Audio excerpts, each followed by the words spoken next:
Welcome to cute little stories. ఒకప్పుడు ఒక గ్రామంలో ఒక పాత బావి ఉండేది. ఆ బావిలో ఒక తాబేలు నివసించేది. ఆ తాబేలు ఎప్పుడూ బయటకు వెళ్ళలేదు. బావిలో ఉన్న నీరే తన ప్రపంచం అనుకునేది. ఒకరోజు బయట నుంచి ఒక సముద్ర తాబేలు వచ్చింది. అది బావిలోకి దిగింది. బావిలో ఉన్న తాబేలు ఆశ్చర్యపోయి అడిగింది, "నువ్వెక్కడి నుంచి వచ్చావు?" సముద్ర తాబేలు నవ్వుతూ, "నేను సముద్రం నుంచి వచ్చాను" అని చెప్పింది. అది విని బావి తాబేలు అడిగింది, "సముద్రం అంటే ఈ బావి కంటే పెద్దదా?" సముద్ర తాబేలు చెప్పింది, "ఈ బావి చాలా చిన్నది, సముద్రం చాలా విశాలంగా ఉంటుంది." బావి తాబేలు నమ్మలేదు.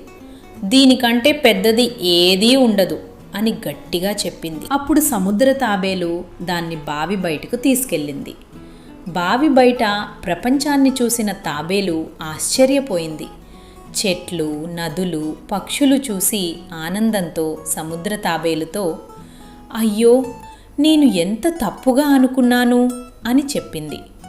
ఆ రోజు నుంచి బావి తాబేలు కొత్త విషయాలు అన్నీ తెలుసుకోవడం ప్రారంభించింది. మనకు తెలిసినది పరిమితం, కానీ కొత్త విషయాలను తెలుసుకుంటే ప్రపంచం కొత్త రూపంలో విస్తరిస్తుంది.